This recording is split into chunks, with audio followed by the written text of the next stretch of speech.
Today we have reached high levels in our solar activity. We had an X2.9 flare erupt from the eastern limb of old region 3663. It has also gave us another X-class flare today, an X1.45, sent us into a Type 2 and a Type 4 radio blackout, still undergoing data analysis at the moment. With that X2.9 flare, our SOHO C2 imagery shows that it is far-sighted, so that means that there are no Earth-directed components with the first X-class flare. We will be seeing an enhancement, though, later today with the shock arrival from this CME. It is going to be a very small glancing blow from this. Nevertheless, this X2.9 flare is going to enhance our solar winds today. We will see a shock arrival in a minor G1 geomagnetic storm arrive later today on the 29th. Old region 3664 has been newly numbered as 3697, and it proves to be very active still, because the last time it spun around on May 13th, it gave us several high X-class flares and the strongest geomagnetic storm that we have seen in solar cycle 25. As you can see on the right side of our imagery, this is what the region looks like now. It is kind of a skeleton of a region, but it is still highly active. Here is a current look at our sun today. These are all the sunspot regions. We are going to take a look at two of them. We're going to take a look at 3691. That is in the top hemisphere of the sun. It will be Earth directed in the next coming of days. And of course, new region 3697, that just gave us that X1.5 flare. This is region 3697 that gave us the X-class flare. It is in beta, delta, and gamma configuration still. When it left the sun on the 13th, it was in those components, and it is still in those components. The proton percentage here is very large, so we have a slight chance of getting into those S1 solar radiation storms yet again.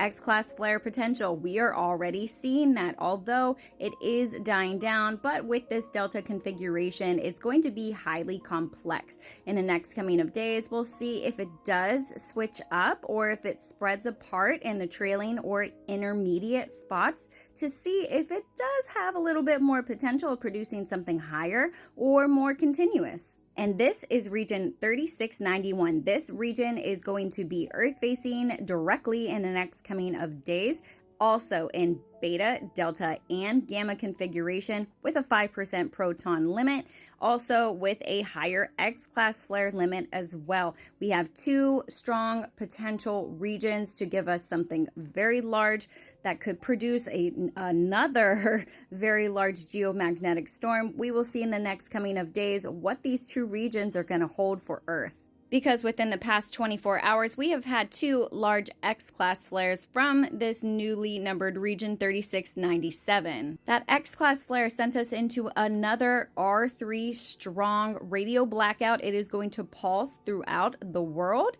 and the absorption. So throughout the day, it will become stronger, it will die down, it will become stronger, and it will relocate. Now, something we don't really have to worry too much about are our coronal holes. We have 41 and 42 that are numbered here. 41 is not really so much of a problem, but 42 could pose as a potential risk because it is near that region 3691 that I showed you. So when those have a direct connection, especially with a higher percentage of an X-class flare probability and a direct connection streaming into Earth, it could cause somewhat of a disruption pretty quickly. It can cause a lot of chaos. Now, what we also have on our sun are several filaments. Now, if these do indeed lift off, that means a massive amount of plasma is going to be ejected from that.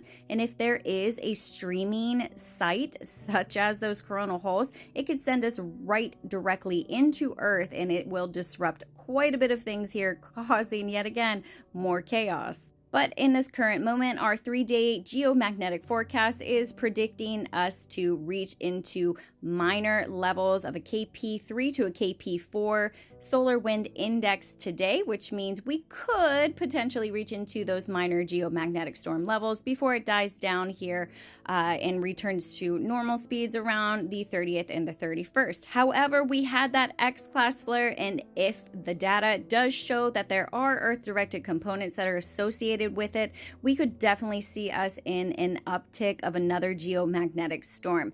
Now, in the next coming of days, this is going to be Earth-facing, this active region, so we could see a lot more potential with this. Are we going to have another severe geomagnetic storm due to this region? Who knows? We shall see. But currently, our solar wind speeds are very low at 341 kilometers per second. We're at KP2 level, so we have not reached into KP3 nor KP4.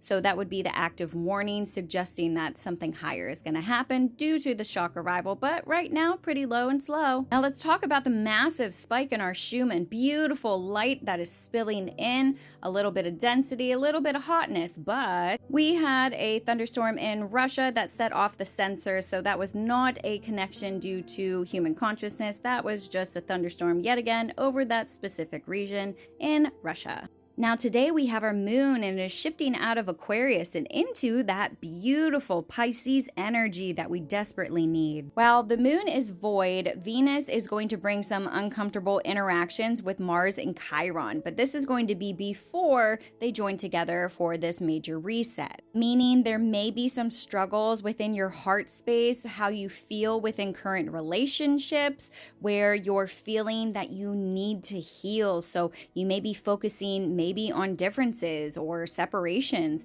Some may be focusing on what is unifying you. But while Mars and Chiron are meeting up, this can create releasing points for us. So that releasing of frustration and anger, this is going to align you up with your new mission and that new direction. And remember, tomorrow with our moon in Pisces, we will be working with a whole different energy, helping you to align yourself into the right direction, the soul path, your soul mission. Remember, if you are sensitive to energies and you feel the need to rest, please do so. X-class flares are no joke. If you need to rest and recoup and to do your self-care, then have at it. This day is for you. Go ahead, lay down, do a meditation, go for a walk, go shopping, whatever you need to do to get yourself out of whatever funk you are in. You need to align yourself. Today is a great day for realignments, guys. And as always, I will keep you posted. Love ya.